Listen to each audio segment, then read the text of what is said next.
और युवराज कहूं या और कुछ कहूं, श्री राहुल गांधी जी से सवाल पूछना चाहता हूं। जम्मू कश्मीर में गुफकार संगठन बनाए, अलायंस बनाए, 8 दलों ने एक होकर बनाया है। अब इसको मैं गुफकार अलायंस कहूं या एंटी नेशनल अलायंस कहूं या एंटी पीपुल अलायंस कहूं, क्योंकि इसमें शामिल जितने नेता हैं सब राष्ट्र विरोधी बयान देते हैं। नेशनल कांग्रेस के अध्यक्ष, नेशनल कॉन्फ्रेंस के अध्यक्ष फारूक अब्दुल्ला 11 अक्टूबर को एक टीवी समाचार चैनल से बात करते हुए ये कहते हैं कि हम चीन की मदद से धारा 370 की वापसी कराएंगे। 23 अक्टूबर को महबूबा मुफ्ती जी बोलती हैं कि हम उस वक्त तक तिरंगा नहीं उठाएंगे और ना ही किसी को उठाने देंगे जब तक कि हमारे कश्मीर का झंडा हमें वापस नहीं मिल जाता। राहुल जी के नक्शे कदम पर चलते हुए, क्योंकि श्रीमान राहुल गांधी जी वो नेता हैं जिन्होंने धारा 370 को असंवैधानिक संविधान के खिलाफ कहा था और देश की सुरक्षा को खतरा बता दिया था। और ये कांग्रेस पहली बार नहीं कह रही है, देश की आजादी के समय से ही। और मैं तो ये कहना चाहता हूं कि आदरणीय पंडित जवाहरलाल नेहरू जी ने सत्ता जल्दी प्राप्त करने की चाह में देश के विभाजन को स्वीकार किया था, देश का विभाजन करवाया था। वो आदरणीय पंडित नेहरू जी थे जिन्होंने कश्मीर में धारा 370 लागू करवाई। वो पंडित नेहरू ही थे जिन्होंने एक देश में 2 निशान, 2 विधान, 2 प्रधान की व्यवस्था करके कश्मीर को भारत से समरस नहीं होने दिया था। वो पंडित नेहरू ही थे जिन्होंने कश्मीर के मामले को, जो हमारे देश का आंतरिक मामला था, संयुक्त राष्ट्र संघ में ले जाकर जनमत संग्रह तक की बात करी थी। उस अलगाववादी मानसिकता से कांग्रेस आज भी नहीं उभरी है।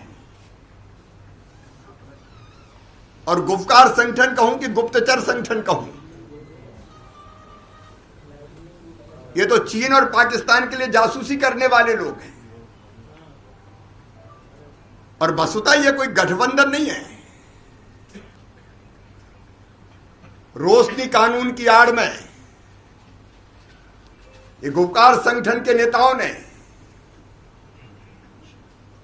25,000 करोड़ रुपए से ज्यादा की जमीन हड़प ली जम्मू कश्मीर की।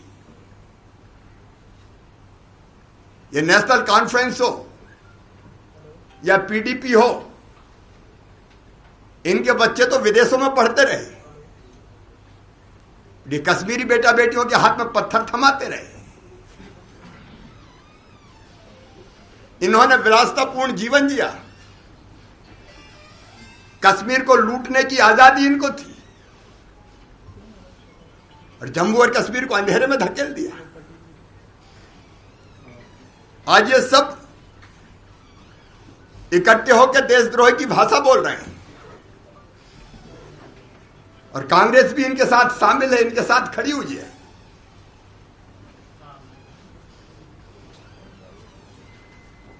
एक और युवा नेता है कांग्रेस के कश्मीर के, जहांजेब सिरवाल,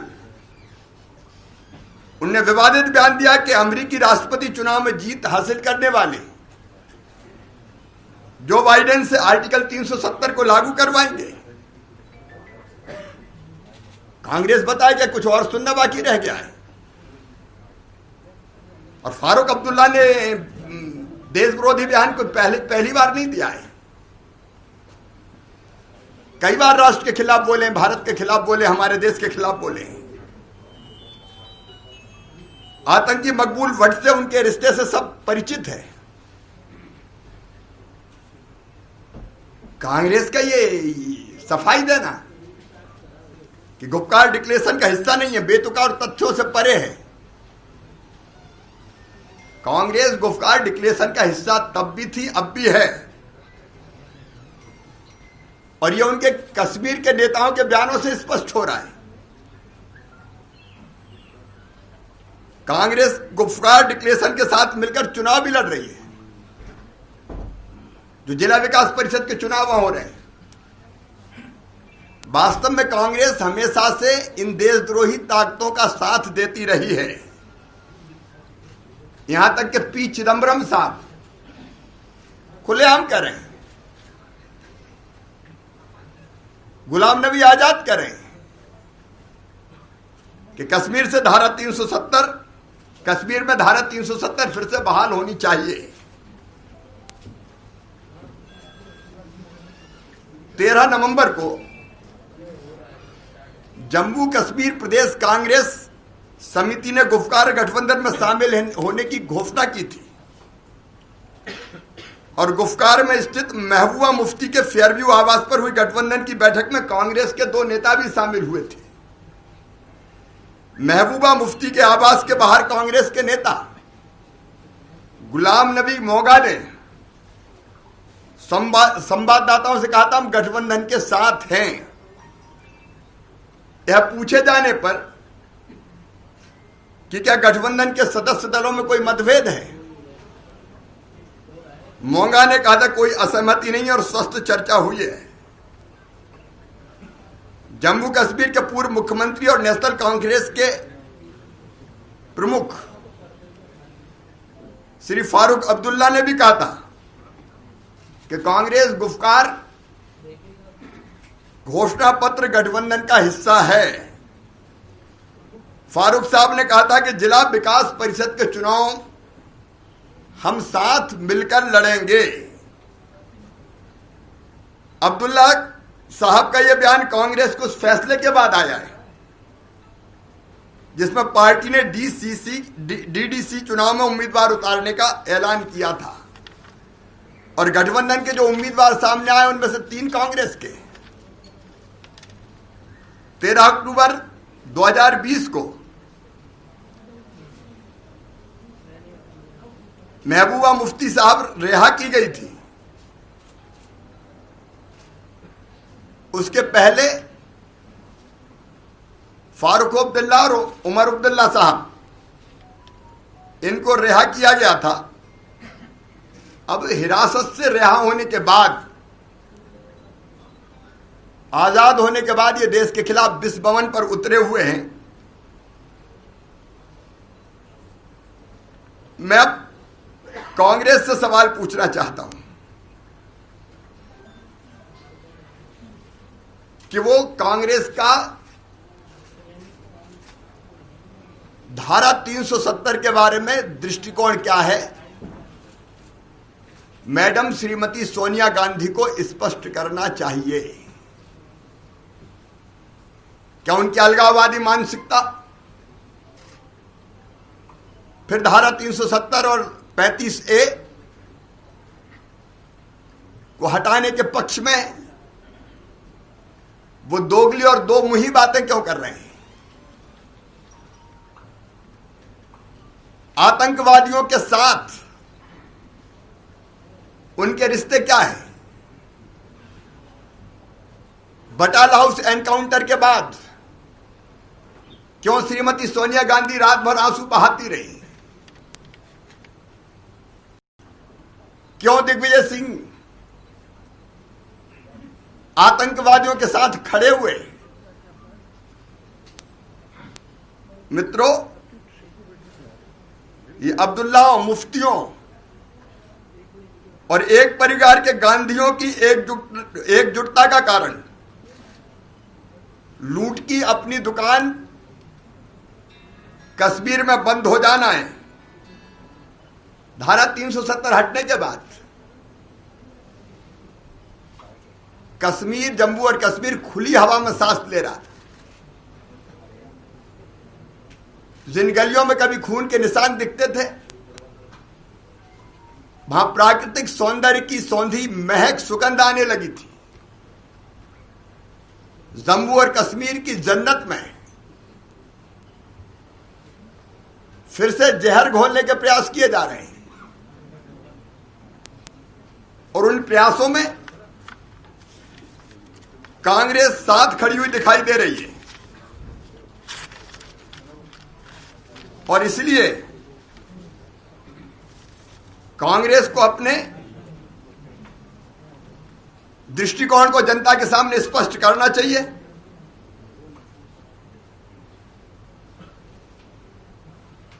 क्या कांग्रेस गुफकार अलायंस के साथ खड़ी है? आज मैं मैडम श्रीमती सोनिया गांधी से यह पूछना चाहता हूं और देश भी यह जानना चाहता है,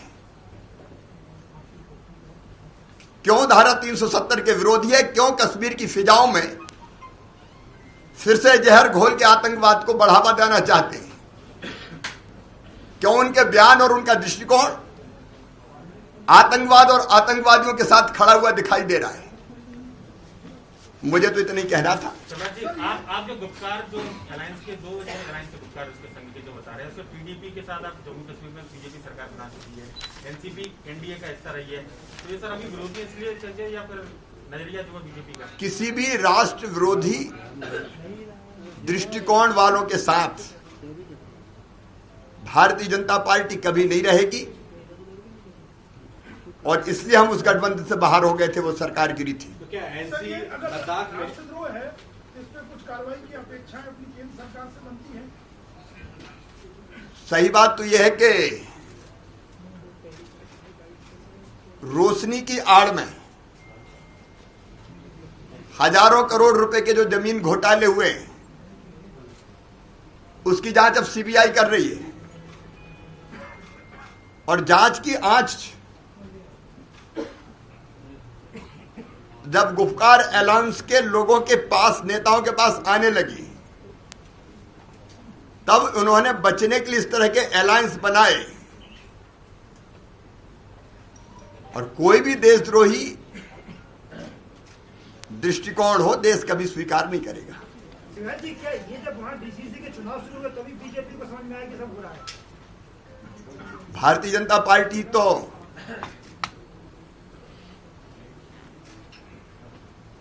जो ऐतिहासिक भूल पंडित जवाहरलाल नेहरू जी ने की थी, हमने देश को वचन दिया था कि जब पूरी तरह से बहुमत में आएंगे 370 समाप्त करेंगे, 35A समाप्त करेंगे। हमने समाप्त किया, लेकिन तब से कांग्रेस और बाकी लोग जो कर रहे हैं, इसलिए सवाल हम पूछ रहे हैं। ये लद्दाख में जो नेशनल कॉन्फ्रेंस अलायंस है, उससे क्या बीजेपी पुनर्विचार कर रही है? भारतीय जनता पार्टी का किसी भी एंटी नेशनल पार्टी के साथ कोई गठबंधन नहीं रहेगा। सर 2 दिन पहले आपने सर ग्रुप कमेटी का गठन किया था और 2 दिन बाद आप आगे मामला ग्रुप कमेटी करने वाले हैं। वहाँ से मसला है, वहाँ बड़े पैमाने पर फंडिंग संख्या कमर आ रही है। मैं खुद भी व्यवस्थाओं को देखूंगा। एक बात मैं स्पष्ट करना चाहता हूं कि कुछ विषय ऐसे होते हैं जिसमें एक नहीं, एक से ज्यादा विभागों को साथ लेना पड़ता है। हमने पहले भी पर्यटन के लिए पर्यटन नीति बनाई और 5 विभागों को इकट्ठा साथ किया। उसमें जमीन चाहिए, अगर तो रेवेन्यू चाहिए, अलग अलग तरह के कई मामले होते हैं, उसको अलग तरह की कैबिनेट के रूप में, ना तो पर्यटन।